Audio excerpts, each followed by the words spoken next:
అవతారముల ప్రయోజనము. సుజనులను రక్షించడము, దుష్టులను నిగ్రహించడము అవతార ప్రయోజనము. ఈ ముఖ్య ప్రయోజనము ద్వారా ధర్మమును అనుష్ఠించు వారికి అండగా ఉండి ధర్మ కార్య పరంపరను నడపడం అవతారమునకు ఫలము. ఆ విధముగానే అవతరించినవి శ్రీరామ, శ్రీకృష్ణ మొదలైన అవతారములు. శ్రీరామచంద్రుని అవతారము మానవులకు ఒక మనిషిగా ఎలా జీవించవలనో తన నడవడిక ద్వారా ప్రబోధించినాడు. ఒక పుత్రునిగా, ఒక అన్నగా, ఒక రాజుగా, ఒక మిత్రునిగా, ఒక భర్తగా, ఒక ఆప్తునిగా తన జీవితంనే ఆదర్శముగా తీసుకుని ప్రజలు ఆ విధముగానే నడుచుకొనవలనని శ్రీరామచంద్రుడు అవతార ప్రయోజనము. ఆయనను ఆదర్శముగా తీసుకుని ఎందరో మహాపురుషులు తమ జీవితమును ధన్యము గావించుకొనిరు. శ్రీకృష్ణావతారము యొక్క ప్రయోజనము దుష్టులను నిగ్రహించడమే. బాల్యమున పోతన ఆదిగా దుష్ట సంహారమును బాలకృష్ణుడు ప్రారంభించినాడు. కంసుడు ఆదిగా ప్రారంభము చేసి తమ జీవితాంతము దుష్టులను దునుమాడినాడు. జరాసంధుడు 18 పర్యాయములు 18 అక్షౌహిణుల సైన్యంతో దండెత్తి వచ్చినప్పుడు వారందరినీ అంతముగావించినాడు. శిశుపాలుడు, దంతవక్త్రుడు మొదలుగా వారిని మహాభారత యుద్ధములో ఎందరో దుష్టరాజులను కూడా ఆయన పరిసమాప్తి చేసినాడు. పాండవులను ఎన్ని విధాలుగా కాపాడవలనో అన్ని విధాలుగా రక్షించి నేనున్నానని తన ఉనికిని చాటాడు. ఇదే అవతార పరమ ప్రయోజనం.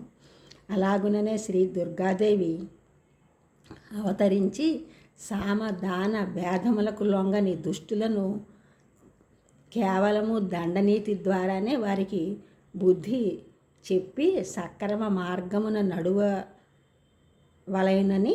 వారికి తెలియజేసింది. కోలా విధ్వంసి, చండముండులు, మధుకైటబులు, రక్తాక్ష, రక్తజిహ్వులు మొదలుగా గల వారిని దండించి భక్తులను దయాస్వరూపిణి కాపాడింది. మహాశక్తి మన యందు ఉండి బుద్ధి రూపములో ధర్మమును నడిపించి మనోరూపముగా ఉండి ఆలోచనలను రేకెత్తిస్తుంది. విద్యారూపములో ఉండి జ్ఞానమును ప్రసాదిస్తుంది. దయారూపములో ఉండి కష్టములందుండి వారి కష్టములను తొలగింపజేస్తుంది. క్షమారూపములో ఉండి తప్పులు చేసిన వారిని క్షమిస్తుంది. మాతృరూపంలో ఉండి స్త్రీలకు మాతృత్వమును కల్పిస్తుంది. ఆకలి రూపంలో ఉండి ఆహారమును గ్రహిస్తుంది. ప్రాణరూపములో ఉండి ప్రాణాలను నిలుపుతుంది.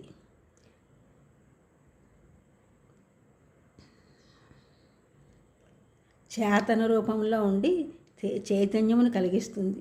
సిగ్గు రూపంలో ఉండి దుష్ట కార్యముల నుండి దూరం చేస్తుంది. శాంతి రూపంలో ఉండి శాంతిని ప్రసాదిస్తుంది. కాంతి రూపంలో ఉండి తేజస్సును కలిగిస్తుంది. లక్ష్మీ రూపంలో ఉండి సంపదను ప్రసాదిస్తుంది. శ్రద్ధారూపంలో ఉండి మనకు కార్యములను సక్రమముగా నిర్వహించు సామర్థ్యమునిస్తుంది. వృత్తి రూపంలో ఉండి ధార్మిక భావనను పెంపొందిస్తుంది. స్మృతి రూపంలో ఉండి మనము విన్నవి కన్నవి జ్ఞాపకముంచున్నట్లు చేస్తుంది.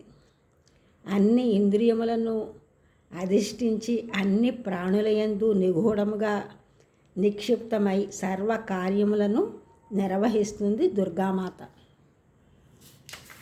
కంటియందు చూచు శక్తి లేనిదే మనము చూడలేము. ఆ చూచు శక్తి ఎవరు? ముక్కు యందు వాసన చూడగలిగే శక్తి లేకునుచో ఎవరూ వాసన చూడలేరు. నాలుక యందు రుచి రూపశక్తి ఎవరు? చెవి యందు వినికిడి శక్తి ఎవరు? చర్మమునందు స్పర్శను గ్రహించు శక్తి ఎవరు? గాలి యందు వీచు శక్తి ప్రాణశక్తిగా పరమేశ్వరి అంతటా నిండి ఉన్నది. ఆకాశము సర్వగతమైనట్లు పరమేశ్వరి యొక్క శక్తి అంతటా వ్యాపించి ఉన్నది. నీటి యందు ప్రాణాధార శక్తిగా ఉండి సమస్త ప్రాణులను పరిరక్షిస్తుంది. భూమి యందు సృజన శక్తిగా ఉండి సమస్త లతా గుల్మ ధాన్యములను ఉత్పత్తి గావింపజేసి ప్రాణుల యొక్క ఆకలి బాధను తీర్చుచున్నది. రోగములు కలిగినప్పుడు భూమి యందు ఉద్భవించిన లతాధికములు పరిణమించి ఔషధములుగా ఉండి శరీరములను రోగ విముక్తిని చేయునది ఆ శక్తియే. చేతికి ఇచ్చిపుచ్చుకొను కదలాడు శక్తి ఆ పరమేశ్వరియే. ఇది ఊహించుటకు కానీ, చింతించుటకు కానీ, విచక్షణ చేయుటకు కానీ సాధ్యము కానిది. కావున ఆమె అచించ అని చెప్పబడుతున్నది. శక్తి ఇన్ని విధములుగా అవతరించి జనులకు పరమ ప్రయోజనమును కలిగించుచున్నది. ఈ ఛానల్ చూసిన వారందరూ కూడా సబ్స్క్రైబ్ చేయండి, షేర్ చేయండి, లైక్ చేయండి, కామెంట్ చేయండి. సబ్స్క్రైబ్ చేసిన వారందరికీ కూడా కృతజ్ఞతలు. షేర్ చేసిన వారు, లైక్ చేసిన వారు, కామెంట్ చేసిన వారందరికీ కూడా ధన్యవాదములు.